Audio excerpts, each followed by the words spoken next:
वालेकुम स्टूडेंट्स। आज का जो लेक्चर हम पढ़ने जा रहे हैं बेटा वो आपके पास है क्लास 10th का है, जो कि चैप्टर नंबर सेकंड चैप्टर है साउंड का।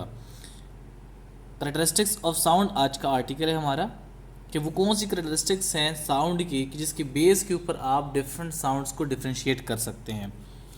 सबसे पहले बेटा आपके पास है लाउडनेस। टोटल याद रखें कि करेक्टरिस्टिक्स उसके 3 हैं।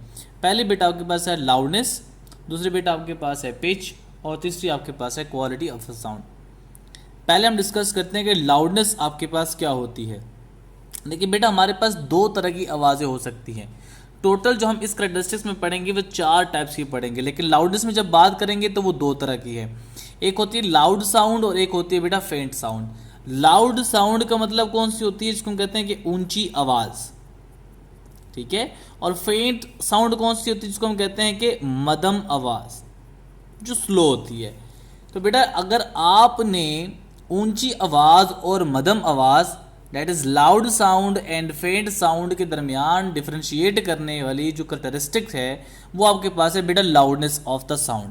कि लाउडनेस की बेस के ऊपर आप 2 आवाज़ों के दरमियान डिफ्रेंशिएट कर सकते हैं और वो 2 आवाज़ें इस तरह हो कि एक ऊंची हो और एक आपके पास क्या हो, मध्यम हो।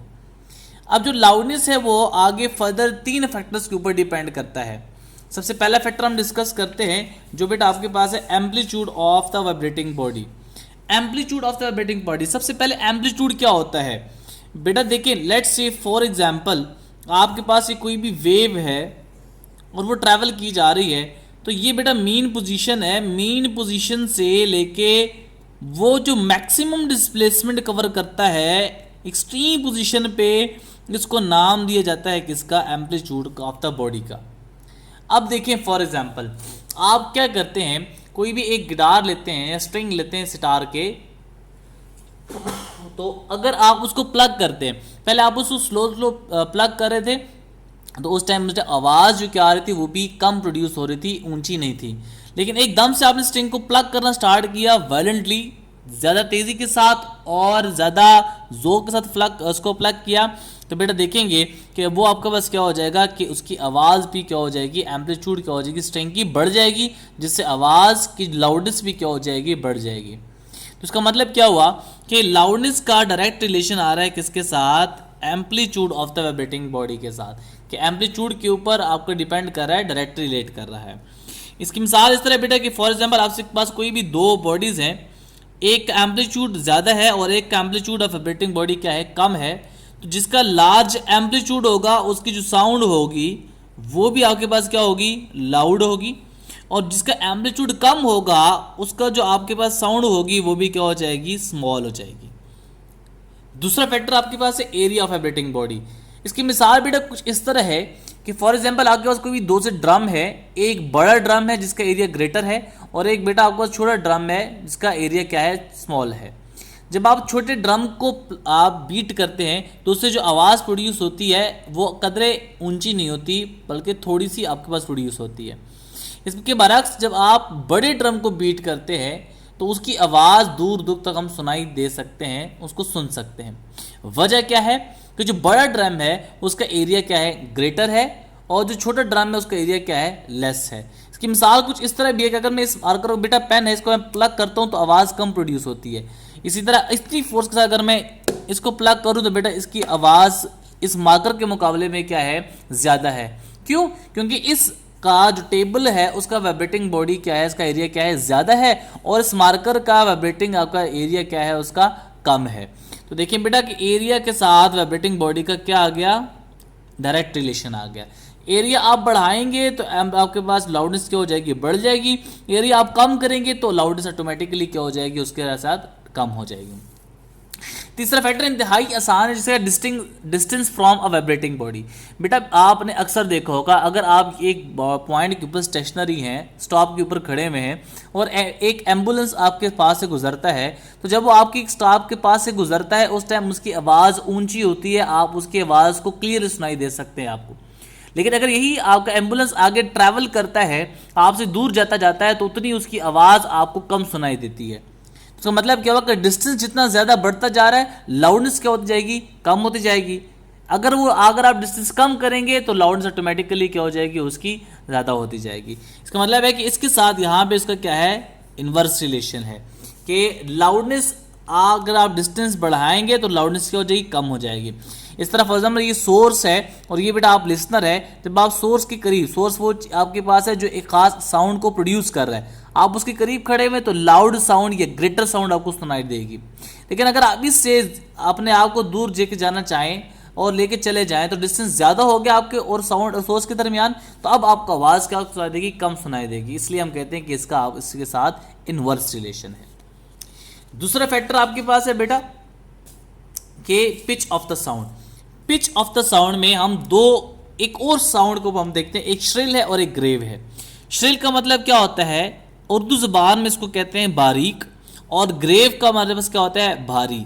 अक्सर आपने देखा होगा बेटा कि जब इंसान के अगर आप देखें तो लेडीज़ और अगर आप चिल्ड्रंस को देखें तो उनकी आवाज़ श्रिल होती है, बारीक होती है, जबकि अगर आप मेल को देखें, आदमी को देखें तो या बॉय को देखें तो उसकी आवाज़ लेडीज़ के मुकाबले में क्या होती है, भारी होती है। तो अगर आपने ये दो साउंड्स को आपस में डिफ्रेंशिएट करना है तो उसके लिए यूज़ करते हैं हम किसको, पिच ऑफ द साउंड को। यानी pitch of the sound is use to differentiate between shrill and grave sound. अब पिच डिपेंड किसके ऊपर करता है, फ्रीक्वेंसी के ऊपर डिपेंड कर रहा है। बेटा मिसाल के तौर पर बेटा आपके पास कोई सी भी दो वाइब्रेटिंग बॉडीज है, एक का बेटा फ्रीक्वेंसी अगर आप देखें तो ये कम है, लो फ्रीक्वेंसी है, वाइब्रेटिंग बॉडी है, और ये आपके पास एक बॉडी है जो हाई फ्रीक्वेंसी के साथ क्या कर रही है, वाइब्रेट की जा रही है। तो हम कहेंगे कि जिसकी फ्रीक्वेंसी कम है तो उसकी पिच भी क्या है, कम है, और हाई फ्रीक्वेंसी है तो उसका मतलब पिच भी ज़्यादा है। तो जो लो फ्रीक्वेंसी है उसकी फ्रीक्वेंसी कम होने की वजह से जेंट्स की फ्रीक्वेंसी कम है, उसकी आवाज़ की क्या है, ग्रेव साउंड प्रोड्यूस होगी, भारी आवाज़ प्रोड्यूस होगी। अगर आप बेटा देखें कि लेडीज़ की बात करें, उनकी फ्रीक्वेंसी ज़्यादा होती है तो आवाज़ भी उनकी क्या होती है, श्रिल साउंड प्रोड्यूस होती है।